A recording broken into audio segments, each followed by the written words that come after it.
Hello दोस्तों, स्वागत है एक बार फिर आप सभी का आपके अपने यूट्यूब चैनल पीएस क्लासेस पर। तो दोस्तों, आज के इस वीडियो लेक्चर में हम बात करेंगे 12th क्लास बायोलॉजी के प्रैक्टिकल के संबंध में। जी दोस्तों, आज के इस वीडियो लेक्चर में हम बात करेंगे जिन छात्रों ने 12th क्लास बायोलॉजी के प्रैक्टिकल के संबंध में पुष्प की संरचना टॉपिक तैयार किया है और इसका डायग्राम अपने चार्ट पेपर पर बनाया है।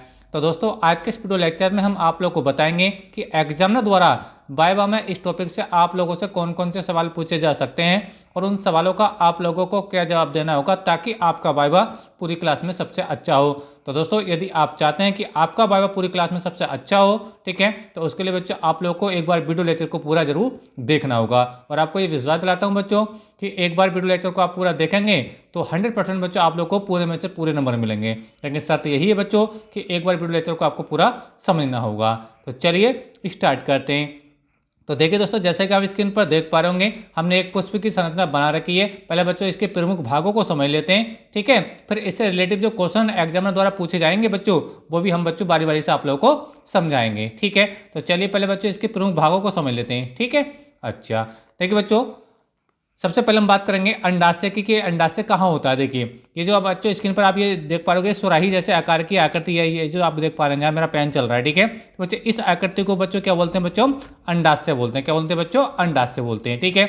अब इस अंडाशय में बच्चों आप ये ब्लैक कलर के जो गोले आप देख पा रहे होंगे बच्चों, ठीक है, इनको बच्चों हम बच्चों बीजाणु बोलते हैं। क्या बोलते हैं? बीजाणु बोलते हैं, ठीक है। अच्छा, इसके ऊपर बच्चों थोड़ा बात करते हैं। देखो ये एक कली सी जो बन रही है, यानी ये जो एक पत्ता सा बन रहा है बच्चों, इसको बच्चों हम क्या बोलते हैं? दल बोलते हैं। क्या बोलते हैं? दल बोलते हैं, ठीक है। अच्छा, आगे बच्चों हम बात करेंगे, ये जो आपका अंडाशय है बच्चों, ये वाला, ठीक है, ये जो इसकी जो नली होती है, इस नली को बच्चों हम बोलते हैं वर्तिका। क्या बोलते हैं? वर्तिका बोलते हैं, ठीक है। इसका जो सबसे ऊपरी वाला भाग होता है, अंडाशय का जो सबसे ऊपरी वाला भाग होता है बच्चों, इसको हम क्या बोलते हैं बच्चों? वर्तिकाग्र बोलते हैं। क्या बोलते हैं बच्चों? वर्तिकाग्र बोलते हैं, ठीक है। अब देखिए वर्तिकाग्र और ये जो अंडाशय होता है बच्चों, इन तीनों को मिलाकर के किस चीज को, देखो, वर्तिकाग्र और अंडाशय, इन तीनों को मिलाकर के बच्चों हम क्या बोलते हैं? जायांग बोलते हैं। क्या बोलते हैं बच्चों? जायांग बोलते हैं। ये भी आपको पता होना चाहिए, ठीक है। समझ में आ रहा है? अच्छा, आगे बच्चों हम बात करेंगे। देखिए आगे बात करते हैं। देखो ये जो आप स्क्रीन पर ये जो आकृति आप देख पा रहे हो मुझे, इसको बच्चों हम क्या बोलते हैं? पुंकेसर बोलते हैं, ठीक है। और ये जो इसकी एक नली आप देख पा रहे होंगे, ठीक है, समझ में आ रहा है आप लोगों को मेरी बात? इसको बच्चों हम पुमंग बोलते हैं। क्या बोलते हैं? पुमंग बोलते हैं, ठीक है। अच्छा, अब आगे देखिए जरा इसको बच्चों, ये जो आप यहाँ पे जो लाइनिंग देख पा रहे होंगे ब्लैक कलर की है ना, ये लाइनिंग जो हो रही है वाली, ठीक है, इसको बच्चों हम क्या बोलते हैं? दलपुंज बोलते हैं। क्या बोलते हैं? दलपुंज बोलते हैं, ठीक है। और आप ये नीचे की जो ये पत्ते आप देख पा रहे, जो पंखुड़ी आप देख रहे हैं, ठीक है, इसको बच्चों हम बाह्य दलपुंज बोलते हैं। तो बच्चों ये इसके कुछ मुख्य भाग हैं, ठीक है। तो उम्मीद करता हूँ यहाँ तक आपको समझ में आया होगा। अब देखिए हम बात करते हैं कि इस टॉपिक से एग्जाम द्वारा वाइवा में आप लोगों से कौन कौन से सवाल पूछे जा सकते हैं और उन सवालों का आप लोगों को क्या जवाब देना होगा। तो चलिए स्टार्ट करते हैं। देखिए पहले क्वेश्चन को समझते हैं। पहला क्वेश्चन बच्चों हमारे पास यही है, देखिए स्क्रीन पर देखिए, एक पूर्ण पुष्प में, यानी एक पूर्ण पुष्प में कितने चक्र होते हैं या कितने चक्र पाए जाते हैं? याद रखना ये सवाल आपसे बच्चों पूछा ही जाएगा। अगर आपने पुष्प की संरचना टॉपिक तैयार किया है तो आपसे ये टॉपिक जरूर पूछा जाएगा, ये क्वेश्चन जरूर पूछा जाएगा कि एक पूर्ण पुष्प में, यानी पूरे पुष्प में कितने चक्र होते हैं, ठीक है। तो बच्चे एक पूरे पुष्प में बच्चों, एक पूर्ण पुष्प में 4 चक्र होते हैं। कितने चक्र होते हैं? 4 चक्र होते हैं। 4 चक्र होते हैं, ठीक है। अब देखिए मैं आपको बता रहा हूँ कि कौन कौन से चक्र होते हैं, इनके नाम भी आपसे पूछे जा सकते हैं, इनका क्रम भी याद रखना होगा, क्रम भी याद रखना जरूरी है, ठीक है। देखिए पहला जो चक्र होता है बच्चों, इसका याद रखना, देखो सब डायग्राम भी मिल जाएगा आप लोग को। पहला चक्र होता है बच्चों आपका बाह्य दलपुंज। क्या होता है बच्चों? पहला चक्र होता है बाह्य दलपुंज होता है, ठीक है। दूसरा जो चक्र होता है बच्चों ये वाला, ठीक है, ये केवल जो दलपुंज है ये इसका दूसरा चक्र होता है, ठीक है। आपसे पूछा जाएगा कि एक पूर्ण पुष्प के कितने चक्र होते हैं, तो 4 चक्र होते हैं। पहला है देखिए बाह्य दलपुंज, दूसरा है बच्चों आपका केवल दलपुंज, और तीसरा होता है बच्चों पुमंग। ये जो आप स्क्रीन पर देख पा रहे हो ये तीसरा चक्र है। नंबर 3 डाल के इसको याद कर लेंगे, ठीक है। इसका ऑर्डर भी याद करना जरूरी है, ठीक है। और जो चौथा होता है बच्चों, चौथा होता है जायांग। ये जो आप स्क्रीन पर देख पा रहे ये चौथा इसका चक्र, ये वाला जो है जायांग, ठीक है। तो एक पूर्ण पुष्प के बच्चों 4 चक्र होते हैं। कितने चक्र होते हैं? 4 चक्र होते हैं, ठीक है। पहला होता है बच्चों बाह्य दलपुंज होता है, दूसरा दलपुंज होता है, तीसरा पुमंग होता है, और चौथा बच्चों जायांग होता है। तो ये 4 चक्र बच्चों आपको याद रहना बहुत ज़्यादा जरूरी है, ठीक है। तो चलिए देखिए अब बच्चों हम आगे बात करते हैं। यहाँ तक बात आपको अच्छे से क्लियर हो गई होगी, ठीक है। 4 चक्र आपको याद हो गए होंगे। देखिए अगला क्वेश्चन, देखिए अगला क्वेश्चन समझते हैं बच्चों। अगला क्वेश्चन देखिए, आवृत बीजी पौधे किसे कहते हैं? आवृत बीजी पौधे किसे कहते हैं। ठीक है, तो देखो बच्चों, आवृतबीजी बच्चों वो पौधे होते हैं जिन पर पुष्प आते हैं, जिस पर फूल आते हैं। यानी समझ में आ रहा है। और आपसे पूछा जाए कि आवृतबीजी पौधे किसे कहते हैं, तो आप जवाब देना है कि वे पौधे जिन पर पुष्प आते हैं क्या कहलाते हैं, आवृतबीजी पौधे कहलाते हैं। समझ में आ रहा है आप लोगों को। तो बड़ा आसान सवाल है, ठीक है, और इसका जवाब भी आप दे पाएंगे। आवृतबीजी पौधे किसे कहते हैं, फिर से बता रहा हूं कि वे पौधे जिन पर पुष्प आते हैं, जिन पर फूल आते हैं, ठीक है, उनको बोलते हम बच्चों आवृतबीजी पौधे कहते हैं। ठीक है, अच्छा आगे बच्चों हम बात करेंगे। अगला क्वेश्चन देखिए क्या है, आवृतबीजी का क्या अर्थ होता है। आपसे केवल अगर इसका नाम का ही मीनिंग आपसे पूछ लिया जाए कि आवृतबीजी का क्या मतलब होता है, तो आवृतबीजी का मतलब होता है बच्चों आवरण से घिरा हुआ बीज, आवरण से घिरा हुआ बीज। ठीक है, नहीं बीज, और बीज के ऊपर क्या होता है बच्चों, आवरण होता है। ठीक है, और जो बीज के ऊपर जो आवरण होता है ना, समझ में आ रहा है, ये जो खोल जो होता है बीज का, उसकी बात कर रहा हूँ। तो वो जो खोल होता है बच्चों, वो अंडाशय की भित्ति का खोल होता है। किसका खोल होता है, अंडाशय की भित्ति का खोल होता है। उसके अंदर क्या होता है बच्चों, बीज होता है। समझ में आ रहा है। तो आवृतबीजी का मतलब आपसे पूछा जाए तो आप बताएंगे कि आवृतबीजी का मतलब होता है बच्चों कि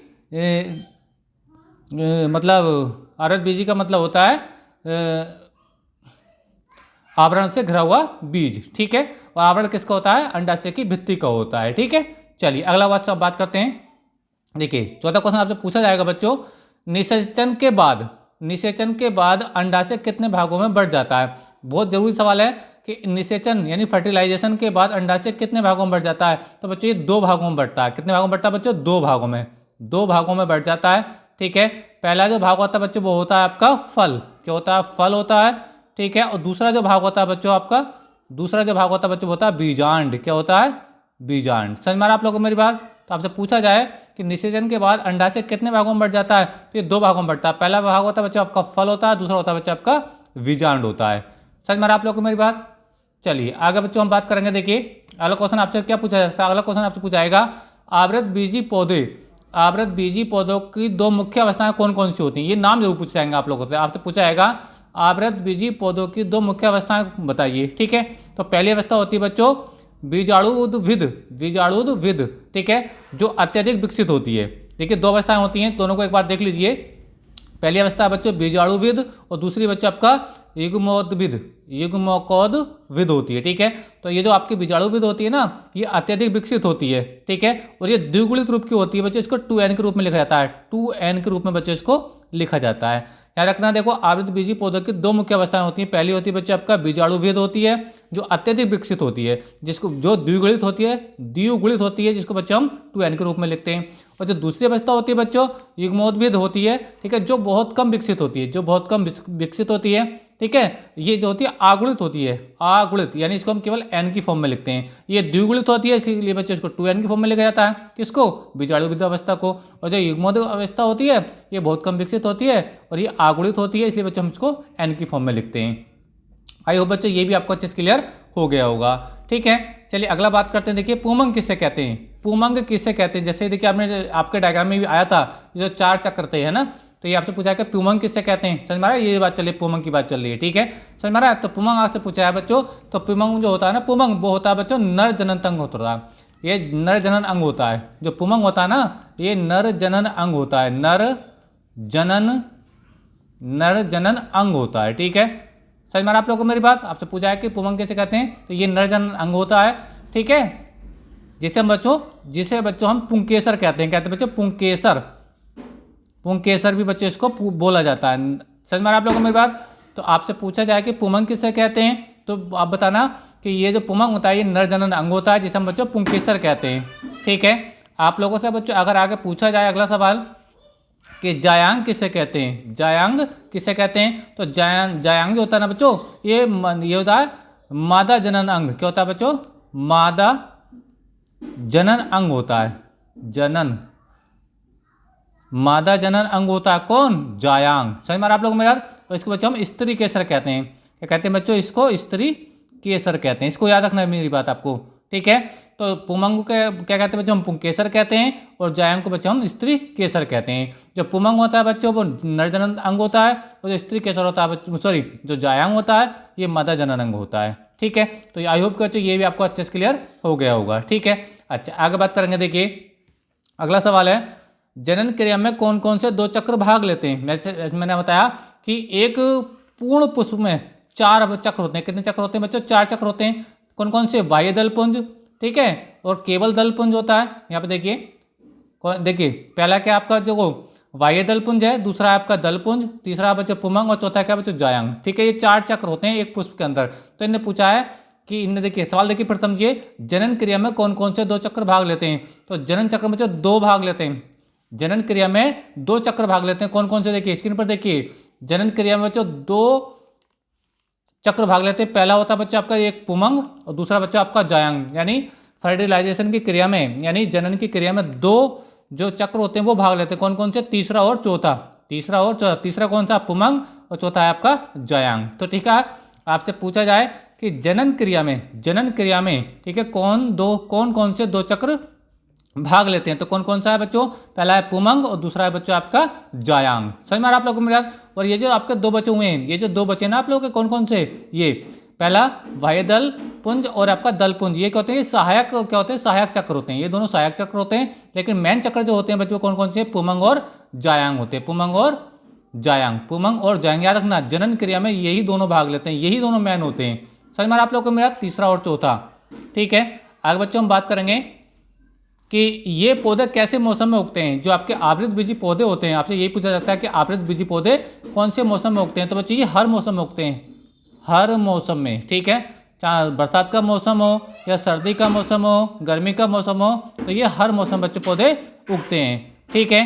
समझ में आप लोगों को, तो इसको आपको यही जवाब देना होगा, ठीक है। आपसे अगर पूछा जाए इनके 4 उदाहरण बताइए, 4 नहीं पूछा, कम से कम 2 उदाहरण तो आपसे पूछे जाएंगे कि आवृत बीजी पौधे के 2 उदाहरण बताइए, ठीक है। तो बच्चों जितने भी सारे फूल हैं जिन पर क्या आते हैं, जिन वृक्षों पर, जिन पौधों पर बच्चे क्या आते हैं, फूल आते हैं, सब क्या होते हैं बच्चों, ये आपके आवृत बीजी पौधे होते हैं। एग्जाम्पल जैसे धान का पौधा है, गेहूं का पौधा है, आम का पौधा है, शीशम का पौधा है, लिप्टिस का पौधा है, ये सब क्या बच्चों, ये इनके एग्जाम्पल हैं। समझ में आ रहा आप लोग को मेरी बात। तो जैसे कि आपको बता रहा था कि जो आवृत बीजी पौधे होते हैं वो कौन से पौधे, जिन पर फूल आते हैं। अब फूल आने वाले पौधे तो आप लोग अपने चारों तरफ देखते ही होंगे, आप कोई से भी 4-5 बता सकते हैं आप लोग। समझ में आ रहा है। तो बच्चे इस टॉपिक से आप लोगों से यही सवाल पूछे जाने की ज़्यादा संभावना है। उम्मीद करता हूँ बच्चों वीडियो आपको समझ में आया होगा। वीडियो अच्छा लगा तो वीडियो को लाइक जरूर कर दीजिए बच्चों। वीडियो बनाने में बहुत मेहनत लगती है बच्चों, और कमेंट करके बताइए बच्चों वीडियो लेक्चर आपको कैसा लगा। और उम्मीद करता हूँ बच्चों आप अगर इन सवालों को आप तैयार कर लेते हैं तो बच्चों आपके सामने कोई भी सवाल ऐसा नहीं आएगा जो आप जवाब ना दे पाएँ, ठीक है। यानी आप सारे सवालों को अच्छे से जवाब दे पाएंगे, ठीक है। तो मिलेंगे नेक्स्ट वीडियो में किसी नए टॉपिक के साथ। तब तक के लिए धन्यवाद, बेस्ट ऑफ लक।